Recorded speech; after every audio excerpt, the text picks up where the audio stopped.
స్మితా సబర్వాల్ వారు మాట్లాడిన మాటలు జరుగుతున్న చర్చ మీరు దీన్ని ఎట్లా డిఫైన్ చేస్తారు? అతి దారుణం, వివక్షతో కూడుకున్న స్టేట్మెంట్స్ ఇవి. మరి ఈ విషయం వారికి తెలియకనా వారికి అన్నీ తెలుసండి. ఖచ్చితంగా అహంకారం అని అనుకుంటాను. మనసు లేక మాట్లాడింది, సున్నితత్వం లేక మాట్లాడింది అనుకుంటాను. రాజకీయ నాయకుల నుంచి స్పందన ఏమన్నా వస్తున్నదా? హరీష్ రావు గారు స్పందించారు, ఖండించారు. సీతక్క గారు ఇప్పుడే స్పందించినట్టు తెలుస్తోంది. బీజేపీ నుంచి లక్ష్మణ్ గారు, ఈటెల రాజేందర్ గారు. ప్రత్యేక ప్రతిభావంతులు లేదా దివ్యాంగులు చేయగలరా? ఒక సర్జనో లేకపోతే ఇంకో పైలటో ఉంచగల వారన్న మాటలు. ఫస్ట్ క్వశ్చన్, నా ప్రశ్న ఏంటంటే ఆవిడెవరు ఇవన్నీ జడ్జ్ చేయడానికి?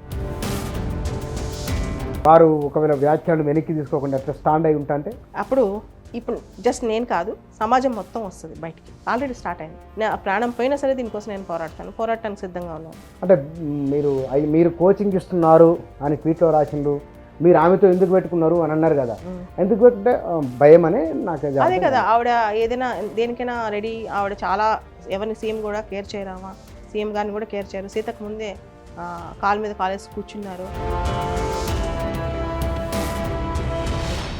నమస్తే. భారత రాజ్యాంగాన్ని అమలు చేయాల్సిన వారు, చట్టసభలు రూపొందించిన చట్టాలను ప్రజల జీవితాల్లోకి తీసుకెళ్లాల్సిన వారు ఏం మాట్లాడాలి, ఎట్లా మాట్లాడాలి, వారి మాటలకు రాతలకు ఉన్న, వారి సంతకానికి ఉన్న ప్రభావం ఏమిటి, శక్తి ఏమిటి, ఇవి సాధారణంగా అరుదుగా ప్రజలు గమనించేందుకు, చర్చించేందుకు అవకాశం ఏర్పడుతూ ఉంటుంది. ఇప్పుడు తాజాగా అలాంటి ఘటననే మన రాష్ట్రంలో జరిగింది. దీనిపైన దేశవ్యాప్తంగా చర్చ జరుగుతున్నది. అయితే ఒక ఐఏఎస్ అధికారి ఇట్లా మాట్లాడడం ఏమిటి, వారు ఎందుకు ఇట్లా మాట్లాడవలసి వచ్చింది? ఆ మాట్లాడిన వారు స్మితా సబర్వాల్, సీనియర్ ఐఏఎస్ అధికారి. వారు ఈ మాటల వెనుక ఉద్దేశం ఏమిటి, సోషల్ మీడియాలో జరుగుతున్న చర్చ ఏమిటి, వీటన్నింటిపైన మాట్లాడదాం. సిఎస్బి ఐఏఎస్ అకాడమీ నిర్వహిస్తున్నవారు, వివిధ రకాల అంశాలపైన తన వద్ద కోచింగ్ తీసుకుంటున్న వారికి అవగాహన కల్పిస్తున్న వారు బాలలత గారు మన దగ్గర ఉన్నారు. వారితో మాట్లాడదాం. మేడం గారు నమస్కారం. నమస్తే అండి. మేడం, ఇక్కడ CSB IAS academy the road map to Mussoorie అన్నారు. ముస్సోరిలో ఏం నేర్పుతారు మేడం? సమాజాన్ని ఎట్లా చూడమని నేర్పుతారు? ముస్సోరిలో విలువలు నేర్పిస్తారు, పరిపాలన ఎలా చేయాలో నేర్పిస్తారు, పబ్లిక్ పాలసీ ఎలా చేయాలో నేర్పిస్తారు, ఎంపతి కలిగి అంటే నీ తోటి వారిని, ముఖ్యంగా బడుగు బలహీన వర్గాల వాళ్ళని ఎలా చూసుకోవాలి అని నేర్పిస్తారు. అతిపోకుండా నేర్పించరు, అహంకారం నేర్పించరండి అక్కడ. కానీ స్మితా సబర్వాల్ వారు మాట్లాడిన మాటలు, జరుగుతున్న చర్చ, ఇదంతా బహుశా మీరు దీన్ని ఎట్లా డిఫైన్ చేస్తారు? దీన్ని అమానవీయం, అమానుషం, అతి దారుణం, వివక్షతో కూడుకున్న స్టేట్మెంట్స్ ఇవి. వీటిని నేనే కాదు, సభ్య సమాజం, దేశమంతా ఇంక్లూడింగ్ అన్ని పొలిటికల్ పార్టీస్, మీడియా, బ్యూరోక్రసీ అందరూ ఖండించాలి. ఖండించకపోతే ఇది అవమానం, సమాజానికి అవమానం, ఇది సిగ్గుచేటు. సార్, మీ దగ్గరికి వస్తున్న ట్రైనింగ్ అవుతున్న వాళ్ళు సాధారణంగా ఐఏఎస్ అంటేనే అందరికీ అవకాశం రాదు, అదృష్టం అది కొందరికే వస్తుంది. ఎంత కష్టపడినా సరే చివరి ఒక మెట్టు దాకా వెళ్ళిపోయి వెనక్కి వచ్చిన వాళ్ళు లక్షల్లో ఉన్నారు. అలాంటి ఒక అవకాశాన్ని అందుకోవడానికి వెళ్తున్న వారికి మానసికంగా మీ శిక్షణలోనే ఏం మాటలు చెప్తారు? ఎట్లా ఒక థియరీ ఉంటుంది కదా, అదేమిటి? జనరల్గా సివిల్ సర్వీసెస్ అంటే కేవలం నాలెడ్జ్ కాదు, విజ్ఞానం మాత్రమే కాదు. దాంతోపాటు సమాజంలో వివిధ రకాల వారి పట్ల మనం ఎట్లా ప్రవర్తించాలి, వాళ్ళ కోసం ఎటువంటి పాలసీలని మనం ముందు తీసుకెళ్ళాలి, వాళ్ళకి సంబంధించి మనం ప్రాక్టికల్గా వాళ్ళ ప్రాబ్లమ్స్ ఎలా సాల్వ్ చేయాలి, ఇవి జనరల్గా కేస్ స్టడీస్ కానీ ఎథిక్స్ అనే మాకు ఒక సబ్జెక్ట్ ఉంది. నైతిక విలువలు అన్న సబ్జెక్ట్లో సబ్జెక్ట్ ఉంది. ఆ సబ్జెక్ట్లో 250 మార్కులకి అది పెడతారనమాట. 250 మార్కులు. దానిలో ఇవన్నీ నేర్పిస్తాం మనం. ఇవన్నీ నేర్పించిన తర్వాత అనేక రకాల సెక్షన్స్ సంబంధించి మనం ఏ విధంగా మాట్లాడాలి, ఏ విధంగా మాట్లాడకూడదు. సివిల్ సర్వీసెస్లో కోడ్ ఆఫ్ కండక్ట్ అని ఒకటి ఉంటుంది అనమాట. కోడ్ ఆఫ్ కండక్ట్ అంటే ప్రవర్తన నియమావళి. దాని ప్రకారం మనం ఒక ప్రభుత్వంలో పనిచేస్తే ఒక స్టేట్మెంట్ జారీ చేసినప్పుడు అది ప్రభుత్వం తరపున ఇచ్చిన స్టేట్మెంట్ అని లెక్క. Okay. So on behalf of government, ఒక గవర్నమెంట్ ప్రతినిధి, పబ్లిక్, తన ప్రైవేట్ విషయాలు మేము పట్టించుకోం. ఓకే. ఇప్పుడు తన ప్రైవేట్ ఏదైనా చేసుకోండి, ఎవరైనా కానీ పబ్లిక్ స్టేట్మెంట్స్ ఇలా డిజబిలిటీస్ గురించి లేకపోతే ఇంకొక కమ్యూనిటీ గురించి ఇంకొక విషయం గురించి పబ్లిక్ రిలేటెడ్ స్టేట్మెంట్స్ ఇచ్చినప్పుడు ఒక జనరల్గా ఒక ప్రభుత్వ అధికారి బయట మాట్లాడుతున్నప్పుడు అది ప్రజాభిప్రాయం కాదు ప్రభుత్వ అభిప్రాయం అని లెక్క అనమాట. మరి ఇప్పుడున్న స్టేట్మెంట్స్ ప్రభుత్వ అభిప్రాయమా ప్రజాభిప్రాయమా లేకపోతే ఈవిడ పర్సనల్ ఒపీనియనా మాకు క్లారిటీ కావాలి. కానీ మేడం బహుశా 5 సంవత్సరాల కింద నాకు సరిగా జ్ఞాపకం లేదు, ప్రత్యేక ప్రతిభావంతులు ఆ పదాన్ని ఈ మోడీ వచ్చిన తర్వాత దివ్యాంగులు ఈ దివ్యాంగులను ఎట్లా సంబోధించాలి అనేది నరేంద్ర మోదీ ఒకటి అన్నారు. ఆ పదాలు వాడకుండా కించపరిచిన వారిని అవమానించిన వారి విషయంలో కొన్ని చర్యలు తీసుకుంటామని వారు అన్నారు. నాకు గుర్తులేదు. నరేంద్ర మోడీ గారు అన్నారు. తర్వాత చట్టం కూడా వచ్చింది, ఈ గవర్నమెంట్లో చట్టం వచ్చింది, disabilities act, rights of persons with disabilities act 2016. దానిలో సెక్షన్ 92 కింద ఇట్లాంటి పదజాలం వాడితే, ఇట్లాంటి వాళ్ళు మానసికంగా వాళ్ళని బాధ పెట్టే స్టేట్మెంట్స్, వాళ్ళని దిగజార్చే స్టేట్మెంట్స్ వాడితే 5 సంవత్సరాల వరకు జైలు శిక్ష కూడా ఉంది దానికి. మరి ఈ విషయం వారికి తెలియకనా? వారికి అన్నీ తెలుసు అండి, వారికి అన్నీ తెలుసు. ఇంత చదువుకు నాకు తెలియదని నేను ఎందుకు అనుకుంటాను, సమాజం ఎందుకు అనుకుంటాను, వారికి అన్నీ తెలుసు. తెలిసినా అంటే కారణం ఖచ్చితంగా అహంకారం అని అనుకుంటాను నేను.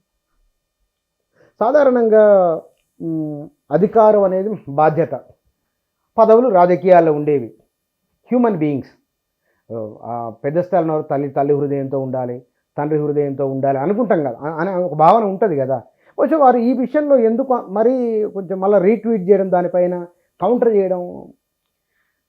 ఆ మాట నేను చెప్పిందే కరెక్టు, నేను అనుకుందే కరెక్ట్ అనేది ఆ మైండ్ సెట్ అయి ఉండొచ్చు. నేను ఆవిడ పర్సనల్గా చూడలేదు ఎప్పుడు, ఆవిడ పైన పర్సనల్ నాకు ఎటువంటి వ్యతిరేకత ఉండదు. కానీ ఒక కమ్యూనిటీ గురించి ఈ లెవెల్లో కామెంట్స్ చేయడం అనేది, బ్లాంకెట్ స్టేట్మెంట్స్ ఇవ్వటం, ఇన్సెన్సిటివ్ కామెంట్స్, స్వీపింగ్ కామెంట్స్ చేయడం తప్పని నేను ఖండిస్తున్నాను, స్ట్రాంగ్గా ఖండిస్తాను. అపాలజైజ్ చేయాలి, ఆ స్టేట్మెంట్స్ వెనక్కి తీసుకోవాలి. 48 గంటలు దాటింది ఆ స్టేట్మెంట్ ఆమె ఇచ్చి, she has to take back that statement. 250 మార్కుల పేపరు నైతిక విలువలు. ఎన్ని రోజులు ట్రైనింగ్ ఇస్తారు ఆ క్వశ్చన్ పేపర్ మీద? 4 రోజులు కనీసం ట్రైనింగ్ ఉంటుందండి. 4 రోజులు మ్యాక్సిమం స్కోర్ చేస్తారా ఆ నైతిక విలువలు? దాదాపు 250కి హైయెస్ట్ స్కోర్స్ 130, 140 వచ్చిన నా స్టూడెంట్స్ కూడా ఉన్నారు. 130, 140 నైతిక విలువలు. అండ్ తర్వాత వీళ్ళకి phase 2 ట్రైనింగ్ అని తర్వాత ట్రైనింగ్లో కూడా చెప్తారు ఎలా ప్రజల పట్ల ఒక సహానుభూతి కలిగి ఉండాలి, వాళ్ళ విషయాలు ఎలా ఎంపతి చూపించాలని కూడా వీళ్ళకి చెప్తారు. వీళ్ళకి అన్నీ తెలుసని, తెలియక చేశారని నేను అన్ను, తెలిసే చేశారు. తెలియక చేస్తే పొరపాటు. ఒకసారి మేము అభ్యర్థించిన తర్వాత ఫస్ట్ 24 గంటల పాటు అందరూ ట్వీట్లో పెట్టారు తీసేయండి అమ్మా అని, తీయకపోవటం తర్వాతే మేము రెస్పాండ్ అయ్యాం, రియాక్ట్ అయ్యాం. మీరేమన్నా కేంద్ర ప్రభుత్వం దృష్టికి తీసుకెళ్తే? ఖచ్చితంగా అండి, అంటే నేను తీసుకెళ్ళటం కాదు, ఢిల్లీ నుంచి హైదరాబాద్ వరకు అన్ని విద్యార్థి సంఘాలు ఈ రోజున నాకు నిన్న కొన్ని 100 మంది ఫోన్ చేశారు. నేనే ఆపాను. నేను ఫస్ట్ ఆవిడకి చెప్పి చూస్తాను, మనం ట్వీట్ రిప్లై ఇద్దాం, తర్వాత ఆవిడ ఒప్పుకోకపోతే ప్రెస్లో పెడదాం, తర్వాత ఒప్పుకోకపోతే అప్పుడు హ్యూమన్ రైట్స్కి మీ ఇష్టం అని చెప్పాను. ఇప్పుడు అందరూ వెళ్తారు, నేను ఆపలేను, నా చేతిలో కూడా ఉండదు. మన జీవితంలో పురాణాలు, భారతము, భాగవతము, నిత్యం కొలిచే దేవుళ్ళు, పూజలు చాలా చాలా ఉంటాయి. వీటిలలో ఇవి కూడా వాళ్ళకు ఐఏఎస్ అయ్యే వాళ్ళకి నేర్పుతారా, లేదా ఇంట్లో నేర్చుకోవాల్సిందే ఉంటుంది? అవి ఇంట్లో నేర్చుకోవాలి, అవి పురాణాలు, ఇతిహాసాలు మొరాలిటీస్ లో దాని వాల్యూస్ మాత్రం రిఫ్లెక్షన్ ఉంటుంది కదా. బహుశా మనం కొంతమంది మాటలు రాజకీయ నాయకులు ఇట్లా మాట్లాడుతూనే ఏంటి, ఇట్లనే మాట్లాడాల్సి ఇదే పదప్రయోగం అని అంటుంటాం కదా. చట్టాలు తయారు చేసేవారు ఆ చట్టాలను ప్రజల్లోకి తీసుకొని వెళ్ళేవారు ఏ విషయంలో ఎక్కడ జాగ్రత్త తీసుకోవాలి, ఒకవేళ జాగ్రత్త తీసుకోని వారు గతంలో పనిచేయని సందర్భాలు ఏమైనా ఉన్నాయా? గతంలో ఇటువంటి స్టేట్మెంట్స్ ఇచ్చిన, ఇంత భయంకరమైన బ్లేటెంట్ స్టేట్మెంట్స్ ఇచ్చిన ఐఏఎస్ ఆఫీసర్స్ ట్విట్టర్ ద్వారా కానీ ఇంత ఇన్స్టాలో కానీ ఎవ్వరూ లేరు ఈ 75 ఏళ్లలో. ఈ లెవెల్లో పబ్లిక్లోకి వచ్చి ఇట్లాంటి స్టేట్మెంట్స్ ఇచ్చి ధైర్యం చేసిన వాళ్ళు ఎవ్వరు లేరు ఇప్పటి వరకు. సిస్టమ్ అంటే భయం లేకపోవటం, గవర్నెన్స్ అంటే భయం లేకపోవటం, ఇష్టం వచ్చినట్టు మనం ఏం మాట్లాడినా, అంటే తన పర్సనల్ ఒపీనియన్ ఏదైనా ఉండొచ్చు, తన వ్యక్తిగత అభిప్రాయాన్ని నేను క్వశ్చన్ చేయట్లేదు, పబ్లిక్లోకి వచ్చి ఇటువంటి స్టేట్మెంట్ ఇవ్వడాన్ని ఖచ్చితంగా ప్రశ్నిస్తాం. కానీ మేడం, మన దగ్గర జరుగుతున్న ఒకనొక చర్చ, కార్యనిర్వాహక వ్యవస్థ, శాసన వ్యవస్థ, ఈ రెండింటిలలో కార్యనిర్వహణలో ఉండేవారు సాధారణంగా ఎవరి పట్ల విధేయత ఉండాలి, ఏ విషయాల పట్ల బాధ్యతతో ఉండాలి? ఎందుకంటే మీరు ట్రైనర్ కాబట్టి. మొదటగా వాళ్ళకి అసలు చీఫ్ సెక్రటరీ, సీఎం వాళ్ళ కింద వీళ్ళు పనిచేస్తారు. వాళ్ళ పర్మిషన్స్ లేకుండా, వీళ్ళ బాస్ పర్మిషన్ లేకుండా ఇటువంటి స్టేట్మెంట్స్ ఇవ్వకూడదు. 2, వీళ్ళ పని ఏంటంటే వాళ్ళున్న డొమైన్లో వాళ్ళు ఇంప్లిమెంట్ చేయటం. ఏదైతే స్టేట్మెంట్స్ జారీ అయ్యాయో అవన్నీ కూడా parliament, policy making, DoPT ministry, judiciary వీళ్ళు చెప్పాల్సిన స్టేట్మెంట్స్. వీళ్ళు కాదు, వీళ్ళ స్థాయిలో వాళ్ళు కాదు. కానీ ఐఏఎస్లు ఆ స్థాయి వారు పొరపాట్లు చేసినప్పుడు ఒక కమిటీ ఉంటుందట కదండి. అవునండి. యాక్చువల్గా దీనికి సంబంధించి పొరపాటు చేసినప్పుడు డిఓపిటీ కంప్లైంట్ అయినప్పుడు వాళ్ళు ఇవన్నీ అబ్జర్వ్ చేసి దానికి కమిటీ వేసి వీళ్ళు తప్పు చేశారా లేదా నిర్ధారణ చేస్తారనమాట. ఉమ్, చేసిన తర్వాత వాళ్ళు దాన్ని బట్టి చర్యలు తీసుకుంటారు. ఉమ్. అంటే కేత్కర్ అంశాన్ని ప్రస్తావిస్తూ ఉన్నారు కదా. అవునండి. సో కేత్కర్ విషయం ఏమిటి? పూజా కేట్కర్ అనే అమ్మాయి నాకు తెలిసిన అంటే మీడియాలో వచ్చిన సమాచారం ప్రకారం ఆమె OBC certificate, non criminal certificate తీసుకోవడం, డిజబిలిటీ సర్టిఫికేట్ తీసుకోవడం అన్ని ఫేక్ చేసింది. అయ్యో. ఆ అమ్మాయి డిజబుల్ అమ్మాయి కాదంట. వాళ్ళ నాన్న డిజబుల్ కాదు, యూపీఎస్సీ డిజబుల్ కాదు, అమ్మాయిని సెలెక్ట్ చేసిన అమ్మాయి. ఎయిమ్స్ డాక్టర్స్ డిజబుల్ కాదు. అసలు డిజబిలిటీకి సంబంధం లేని అంశం అది. ఆ అమ్మాయి స్టాండర్డ్ అన్నది ఒక ఎగ్జాంపుల్. యూపీఎస్సీలో ఇంత పెద్ద తప్పు జరగడం ఇదే ఫస్ట్ టైం నేను చూసిన చరిత్రలో. జరిగిందా? జరిగినట్లు వచ్చిన వార్తలు ఆల్మోస్ట్ జరిగింది. అంటే యూపీఎస్సీ కూడా అమ్మాయిని డీబార్ చేసేసింది, ఫర్దర్ ఎగ్జామ్స్ నుంచి నోటీస్ ఇచ్చేసింది. సో అటువంటి ప్రస్తావనలో అందరు డిసబిలిటీస్ పీపుల్ గురించి ఈవిడ ఇలాంటి కామెంట్స్ చేశారు. బహుశా ఈ దానిపైన యూపీఎస్సీ కూడా ఏం స్పందించాలి. యూపీఎస్సీకి సంబంధం లేదు ఈవిడ కామెంట్స్ పైన. ఇప్పుడు ఎయిమ్స్ ఆ అమ్మాయికి ఇప్పుడు డిఓపిటీ అని వాళ్ళపైన కమిటీ వేసేసి దానిపైన ఇప్పుడు కమిటీ చూస్తుంది అమ్మాయి కేసు మొత్తం, పూజా కేట్కర్ కేసు మొత్తం. బహుశా ఈ అధికారి చేసిన కామెంట్స్ పైన అటు వాళ్ళు ఏమన్నా పరిశీలన తీసుకునే అవకాశం ఉంటుందా? ఖచ్చితంగా తీసుకుంటారు. ఇప్పుడు నేషనల్ లెవెల్లోకి ఇష్యూ వెళ్తుందండి, జాతీయ స్థాయిలోకి ఇష్యూ వెళ్తుంది, ఎంపీలు అందరూ రెస్పాండ్ అవుతున్నారు. మీరు చూస్తే కనుక జాతీయ స్థాయిలోకి వెళ్తుంది. సో దీన్ని ఖచ్చితంగా క్వశ్చన్ చేస్తారని నేను అనుకుంటున్నాను. నిన్నే కదా ఇష్యూ బయటకు వచ్చింది, క్వశ్చన్ చేస్తారని అనుకుంటున్నా, ప్రశ్నిస్తారని అనుకుంటున్నాను. మీరు మొదటగా ఆ వ్యాఖ్యలు చూసిన తర్వాత వెనువెంటనే మీరు నేను చూడలేదు వ్యాఖ్యలు. యాక్చువల్లీ నేను ఆ రోజు విచిత్రం అంటే నేను డిఫరెంట్ లేబుల్ స్టూడెంట్స్ కూర్చోబెట్టి మాట్లాడుతున్నాను. వాళ్ళకి మెసేజ్లు వస్తున్నాయి, యాదృచ్ఛికం వాళ్ళకి మెసేజ్లు వస్తున్నాయి. వాళ్ళు అవి చూసి మేడం అని చాలా బాధపడ్డారు, వాళ్ళు చాలా మనస్తాపానికి గురయ్యారు. అది నాకు ఫార్వర్డ్ చేశారు వెంటనే వాట్సాప్కి. చూడండి మ్యామ్ ఇవి ఎలా మాట్లాడుతున్నాం చూసి ఒక్కరు 5 నిమిషాలు నాకు అసలు మనం ఎక్కడున్నామో అర్థం కాలేదు. సో దీన్ని ప్రశ్నించాలి. వాళ్ళు వెంటనే ఉన్నారు, వెంటనే నాకు కాల్స్ వస్తున్నాయి యూనివర్సిటీస్ నుంచి, అక్కడి నుంచి. నేను ఆపండి, ఫస్ట్ మనం మీరు ట్వీట్ చేయండి, ఆవిడకి రిప్లై ఇవ్వండి మేడం, తీసేయండి అని. చాలామంది వీళ్ళకి కౌంటర్ ఇచ్చిన వాళ్ళకి రెస్పాండ్ అవుతున్నారు కొంతమందికి, ఇంక్లూడింగ్ ప్రియాంక ద్వివేది అని చెప్పి ఒక ఎంపీ కూడా మాట్లాడారు. ఆవిడ తప్పు అండి అని చెప్పినట్టున్నారు. ఆయన తీయట్లేదు, ఇంకా తను సపోర్ట్ చేసుకుంటున్నారు. మేడం నేను ఒక ఆర్టికల్ ఎక్కడో చదివినట్లు గుర్తుంది నాకు. ఐఏఎస్లుగా అవుతున్న వారు సామాజిక శాస్త్రాల అధ్యయనం కాకుండా ఐఐటీల నుంచి, ఐఐఎంల నుంచి వస్తున్న వారు ఐఏఎస్లు అవుతున్నారు. వారికి సమాజం పట్ల, మనుషుల పట్ల ఆ ఉండాల్సిన కన్సర్న్ ఉండట్లేదు అని ఒక ఇక్కడ తప్పే కావచ్చు చదివిన నేను. అది అంటే ఆ బ్యాక్గ్రౌండ్ అందరూ అలా లేరండి. అంటే మొత్తం అందరికి కన్సర్న్ లేదని కదా, కొంత బ్యాచ్ మాత్రం ఉంది ఇలా, ఒక 50% ఇలానే తయారయ్యారు.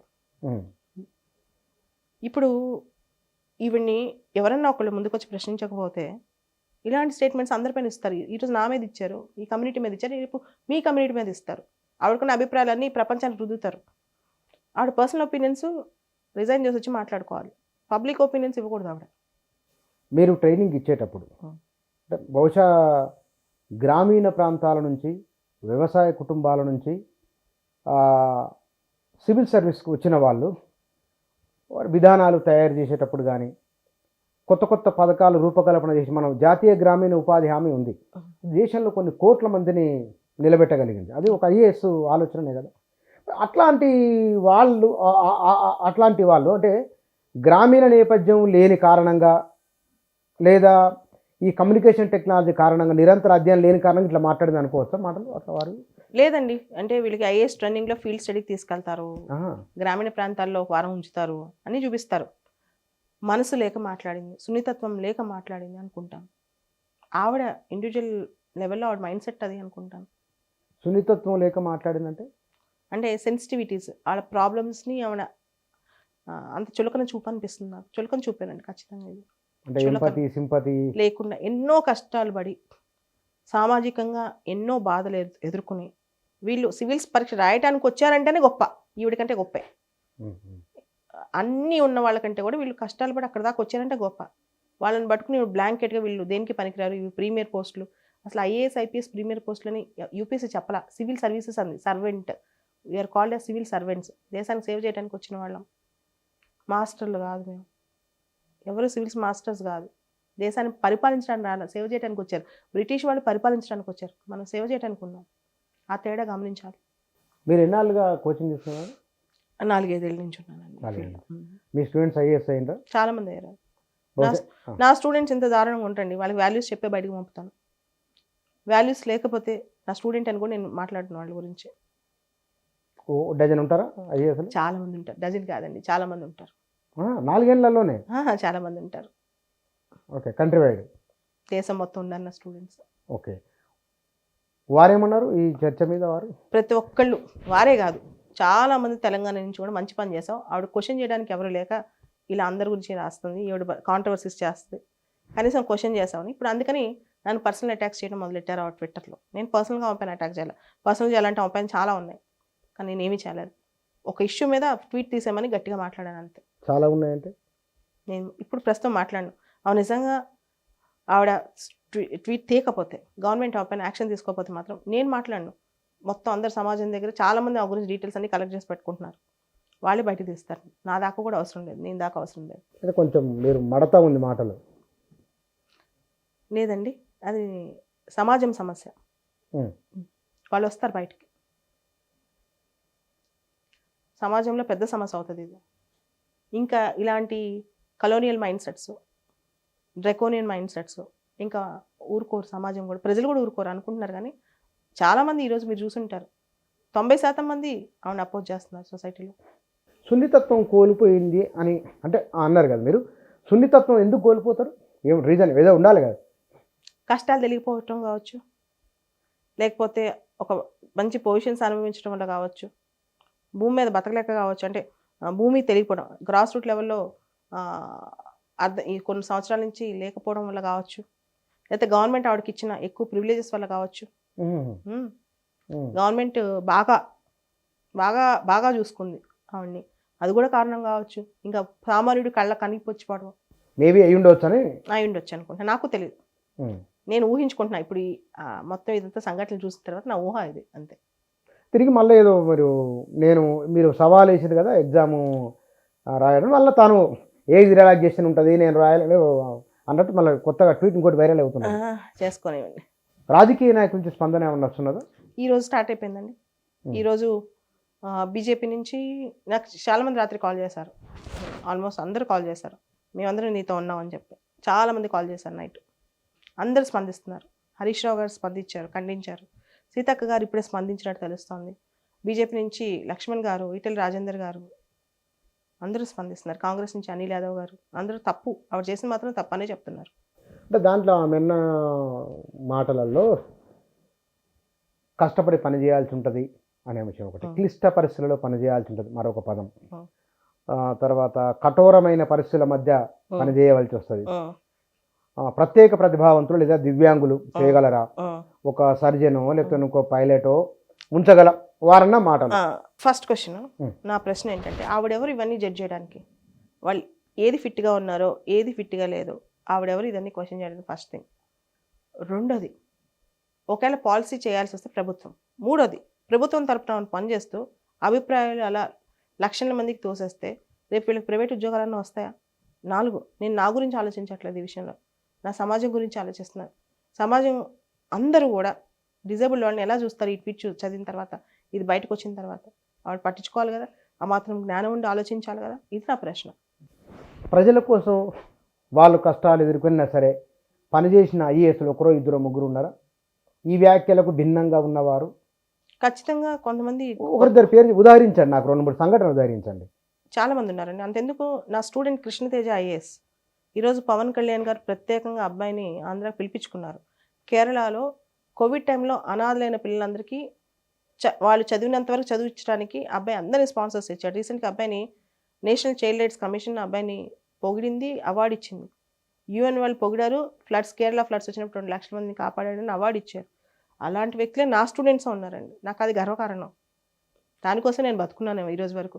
అట్లాంటి వాళ్ళని దేశానికి ఇవ్వడానికి, అంతేగాని ఇట్లాంటి నిజంగా ఇన్సెన్సిటివ్ ఆఫీసర్స్ అనేది నాకు చాలా బాధాకరమైన అంశం. 80స్లో 90స్లో ఉన్నవాళ్ళు, ప్యాథటిక్ బ్యాక్గ్రౌండ్ నుంచి వచ్చిన వాళ్ళు, ఐఏఎస్లుగా వచ్చిన వాళ్ళు, వారి ఉదాహరణలు ఏమైనా చెప్పగలరా? 80s 90s నాకు అంత టచ్ లేదండి. నేను ఈ మధ్య కాలంలోంచే నేను చూస్తున్నాను. ఓకే, మీ స్టూడెంట్స్ వరకు మాత్రం అంతే. మీరు- నేను పాతవి నేను పెద్ద నాకు తెలిసి చాలా మంది చెప్పమంటే చెప్తాను. టిఎన్ శేషన్ గారని గొప్ప వ్యక్తి ఉన్నారు ఆయన. ఉమ్, TN Seshan Tamil Nadu cadre IAS, election కమిషనర్గా ఉండి, చీఫ్ ఎలక్షన్ కమిషనర్గా ఏ పార్టీకి ఏ ఒత్తిడికి తలొగ్గకుండా హానెస్ట్గా కటువుగా ఉండి దేశంలో ఎన్నికల సంస్కరణలు తీసుకొచ్చారు. ఆయన అంటే నాకు చాలా అభిమానం, ఇష్టం. అలాంటి వ్యక్తులు చాలామంది ఉన్నారు. సో అలాంటి వ్యక్తుల్ని మళ్ళీ తయారు చేయాలని నా కోరిక. మీ దగ్గరికి ట్రైనింగ్కి వచ్చే వాళ్ళు సాధారణంగా అర్బన్, సెమీ అర్బన్, రూరల్ ఎక్కడి నుంచి ఎక్కువ వస్తున్నారు? ఎక్కువ 60-70% రూరల్ అండి. Rural background. 60-70% రూరల్ ఉంటారు. ఒక 20% సెమీ అర్బన్, ఒక 10-15 అట్లా అర్బన్ ఉంటారు. ఎందుకు రూరల్ జనాల్లో 60% మంది పట్ల అంటే వాళ్ళందరికీ ఇప్పుడు కూడా ఐఏఎస్ అంటే మనం మార్పు తేవచ్చు, కష్టపడి పనిచేస్తే మనకు వస్తుంది, సామాన్యుడినైనా నా శక్తి అసమానంగా తయారవుతుందని చాలామంది నమ్ముకుని వస్తారు ఈ ఫీల్డ్లోకి. కానీ మేడం, ఇవాళ ఉన్న కమ్యూనికేషన్ ప్రపంచంలో ఐఏఎస్ జీతానికంటే కొన్ని డబల్ ట్రిపుల్ రేట్లు ఎక్కువ జీతాలు ఉన్నాయి. ఇయర్ ప్యాకేజీ 1-2 కోట్లు తీసుకునే వాళ్ళు కూడా అక్కడ పేపర్లో చూస్తుంటాం మనం. అట్లాంటిది ఐఏఎస్ పట్ల ఎందుకు ఇంత ఆసక్తి? మార్పు తేవచ్చు, సమాజానికి సేవ చేయొచ్చు. ఎట్లా ఆ మార్పు తీసుకొచ్చి ఐఏఎస్ ప్రభుత్వం చేసిన పాలసీస్లో ఇంప్లిమెంటేషన్లో ప్రధానమైన పాత్ర పోషిస్తారు. సో 30 సంవత్సరాల పాటు అనేక రకాల రంగాలు, అనేక రకాల ఫీల్డ్స్లో వీళ్ళు పనిచేస్తారు. అది వ్యవసాయం కావచ్చు, విద్యా వ్యవస్థ కావచ్చు, పంచాయతీరాజ్ వ్యవస్థ కావచ్చు, ఎక్కడైనా. సో వాళ్ళు అన్ని వ్యవస్థలో మార్పు తెచ్చే శక్తి వాళ్ళకు ఉంది కాబట్టి ఆ మార్పు దానికోసం చాలామంది మేము చేయొచ్చు. ఎవరో ఒక రోల్ మోడల్ పట్టుకుని వస్తారు. మా జిల్లా కలెక్టర్ ఆ మంచి పని చేశాడనో, మా ఎస్పీ మంచి పని చేశాడనో వస్తారనమాట. కానీ మీరు మాట్లాడితే కూడా చాలా పొడిగా సంక్షిప్త సమాధానాలు, క్లుప్త సమాధానాలు అనేది క్వశ్చన్లు ఉంటుంది కదా, మీరు అట్లా చాలా సంక్షిప్తంగా మాట్లాడుతున్నారు. అంటే ఒక ట్వీట్లో ఎన్ని పదాలు అయితే వాడతాం అంతే చెప్తున్నారు. కానీ మీరు ఆఫ్ ది రికార్డ్లో మాట్లాడినప్పుడు చాలా పెయిన్ఫుల్గా మీ పదజాలం ఉన్నది. ఇప్పుడు చాలా ఆచి తూకం వేసుకొని మాట్లాడతారు. ఎందుకు? లేదు లేదు లేదు, నేను నార్మల్గా మాట్లాడుతున్నాను. నేను అటెన్స్ కంటిన్యూస్గా మాట్లాడుతుండి లిమిటెడ్ వర్షన్స్ వస్తున్నాయి, నేను నార్మల్గా మాట్లాడతాను. ఒకవేళ మేడం వారు ఒకవేళ వ్యాఖ్యలు వెనక్కి తీసుకోకుండా అట్లా స్టాండ్ అయి ఉంటా అంటే అప్పుడు ఇప్పుడు జస్ట్ నేను కాదు, సమాజం మొత్తం వస్తుంది బయటికి. ఆల్రెడీ స్టార్ట్ అయింది, ఎంటైర్ సొసైటీ రావడం స్టార్ట్ అయింది బయటికి. ఇప్పుడు అందరు రెస్పాండ్ అవుతున్నారు. సభ్య సమాజం రెస్పాండ్ అవుతుంది, పౌర సమాజం రెస్పాండ్ అవుతుంది, ఎన్జిఓస్ రెస్పాండ్ అవుతున్నాయి, హ్యూమన్ రైట్స్ రెస్పాండ్ అవుతున్నాయి, మహిళా హక్కులు రెస్పాండ్ అవుతున్నాయి, అందరూ రెస్పాండ్ అవుతున్నారు. ఖచ్చితంగా నేను ఒక్కదాని కాదు, వాళ్ళతో ఒక వ్యక్తి మాత్రమే కాదు, సమాజం ఉంది. బాధ్యత వెనకాల, దివ్యాంగుల వెనకాల సమాజం ఉంది. సమాజం వస్తుంది మొత్తం. దివ్యాంగులు సమాజంలో అందరికంటే కూడా వారు ఎదుర్కొంటున్న డిస్క్రిమినేషన్, వారి హృదయాలను గాయపరుస్తున్న అంశాలు సమాజంలో ఏమేమి ఏ రూపంలో ఉంటాయి? జనరల్గా వాళ్ళు పుట్టినప్పటి నుంచి సామాజికంగా చాలా ఎదుర్కొంటారు. కుటుంబమే కొన్నిసార్లు వాళ్ళని డిసోన్ చేస్తాయి, మాకు సంబంధం లేనట్టు చూస్తాయి. కొన్నిసార్లు ఫ్యామిలీ, కొన్నిసార్లు వాళ్ళకి విద్య కూడా అందదు, ఇంట్లో అనేక పౌష్టికాహారం అందదు. చాలామంది మిత్రులు కూడా వాళ్ళకి అవ్వరు. వీళ్ళతో స్నేహం చేస్తే మనకి ఇబ్బంది అవుద్దేమో, మనకి అది అంటగడతారేమో. ఆ స్థాయి నుంచి వీళ్ళు వివక్షను ఎదుర్కొంటూ వస్తారనమాట. ఈ సమయంలో వాళ్ళకి ఈ సమాజం నుంచి సూటిపోటు మాటలు భరిస్తుంటారు. వీళ్ళు ఏం ఎక్స్పెక్ట్ చేస్తారంటే కనీసం ప్రభుత్వం వీళ్ళందరూ మాకు సహాయం చేయకపోయినా పర్లేదు, మమ్మల్ని అనకుండా ఉంటే చాలా, మాటలు కించపరచకుండా ఉంటే చాలా అనుకుంటారు. కానీ ఇలాంటి కించపరిచిన మాటలు వీళ్ళకి మనసుకి వెళ్ళినప్పుడు వీళ్ళు తట్టుకోరు. వీళ్ళు చాలా సున్నితంగా ఉంటారు, చాలా హార్డ్ వర్క్ చేస్తారు, చాలా స్మార్ట్ వర్క్ చేస్తారు. కానీ మనసులు మాత్రం చాలా సున్నితంగా ఉంటాయి. ఎందుకంటే పడి ఉంటారు కదా, ఆ విషయాన్ని తీసుకోలేరు అనమాట. ఆ తీసుకోలేకపోతే కొన్ని వందల మంది, కొన్ని వేల మంది తరపున నేను మాట్లాడాను. అదే ఇప్పుడు సమస్య అయింది. ఏం సమస్య? సమస్య అంటే ఇప్పుడు ఆవిడకి నా పైన పర్సనల్గా వచ్చేసింది అనమాట కోపం. చాలా మంది ఆవిడతో ఎందుకు పెట్టుకున్నావు, ఎందుకు ఆవిడతో ఫైట్ చేస్తున్నావు, నేను ప్రశ్నించకపోతే దివ్యాంగుల తరపున ఈ రాష్ట్రంలో నేను ప్రశ్నించకపోతే దివ్యాంగుల తరపున ప్రశ్నించే హక్కు ఎవరికి ఉంది? నేను రిజైన్ చేసి ఐఏఎస్కి అంటే సివిల్ సర్వీసెస్ సంబంధించిన ఏ పోస్ట్లో నేను లేను.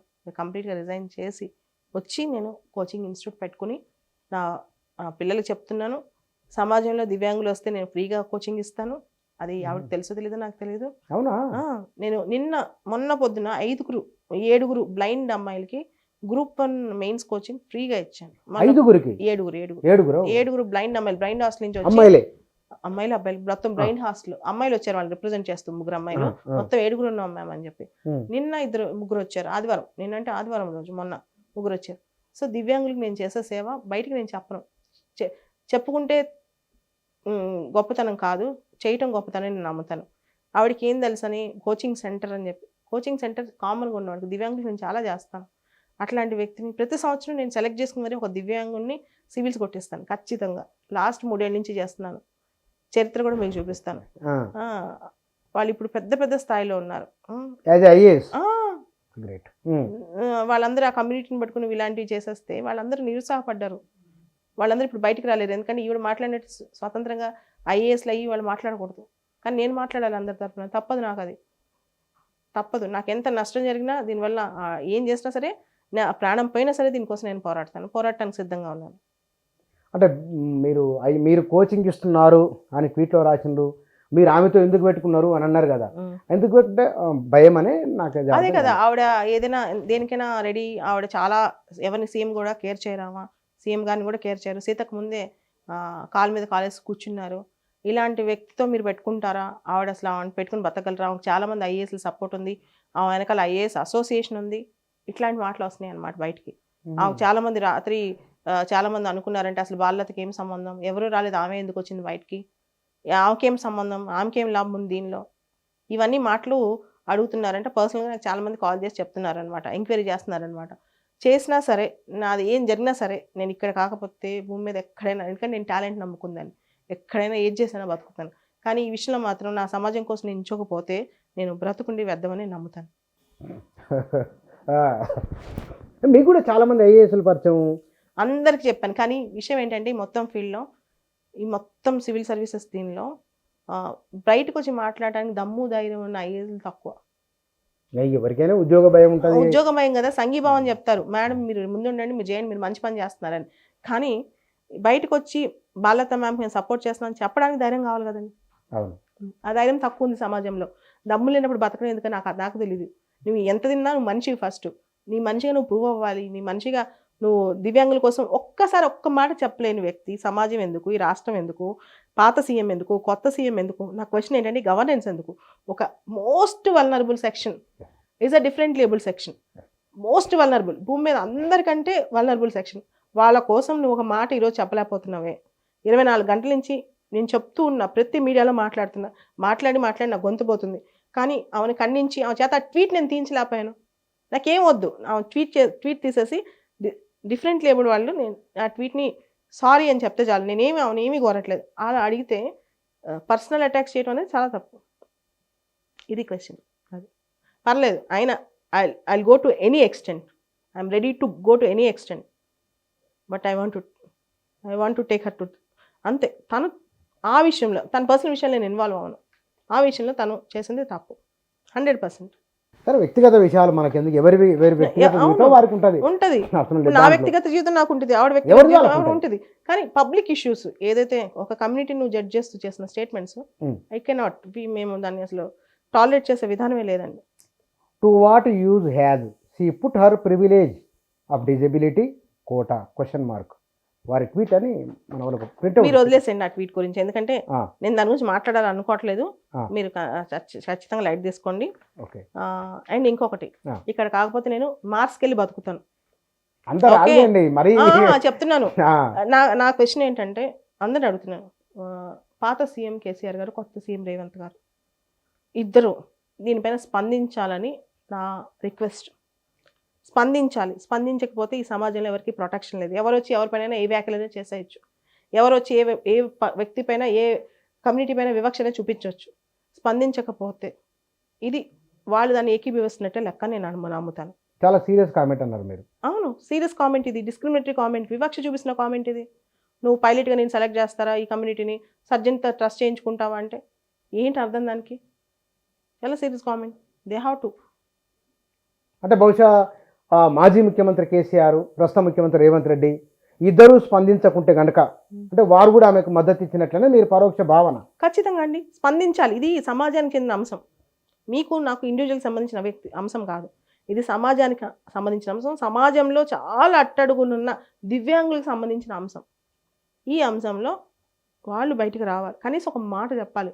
అప్పుడే గవర్నెన్స్ని, ప్రభుత్వాన్ని అందరం నమ్మగలం. మాట్లాడతారేమో చూద్దాం. నేను కూడా హోప్ చేస్తున్నా మాట్లాడి పోయిన నమ్మకం, ఈవిడ వ్యాఖ్యల వల్ల డిఫరెంట్ లేబుల్ సమాజానికి ఏదైతే నమ్మకం పోయిందో, ఆత్మవిశ్వాసం తగ్గిందో, దాన్ని వాళ్ళు తిరిగి తీసుకురావాలని నేను కోరుకుంటున్నాను. వాళ్ళు మాట్లాడాలి. వాళ్ళు మాట్లాడితేనే ప్రభుత్వాన్ని, గవర్నెన్స్ని దివ్యాంగులు నమ్ముతారు. మేడం, ఫర్దర్ ఈ విషయంలో మీరు మేడం గారు కనుక వారి ట్వీట్ తీయకపోయినా లేదా కనుక ఉంటే కనుక, మొదటిగా ఈరోజు చాలామంది రెస్పాండ్ అయ్యారు దానికి సంబంధించి. చాలామంది ఆవిడ చేసింది ట్వీట్ తప్పు అని చెప్పి అక్రాస్ ఆల్ సొసైటీ అందరూ కూడా స్పందిస్తున్నారు. ఖచ్చితంగా దీని మీద అందరూ దృష్టి ఉంది కాబట్టి ఆవిడ తీస్తారని ఆశిస్తాను. తీయకపోతే నా భవిష్యత్ కార్యాచరణ మాత్రం తీసేదాకా పోరాడతాను. రైట్ అండి, thank you. Smita Sabharwal IAS అధికారి వారు చేసిన ట్వీట్ సోషల్ మీడియాలో రాజకీయంగా సమాజంలోనూ చర్చ జరుగుతున్నది. మరి చివరిగా వారు తన అభిప్రాయాన్ని ఏమని చెప్తారో, ఇవాళ చేసిన ఒక ట్వీట్ పైన కూడా మరో చర్చ జరుగుతున్నది. ఈ చర్చకు ముగింపు ఎట్లా ఉంటుందో చూడాలి. Thank you.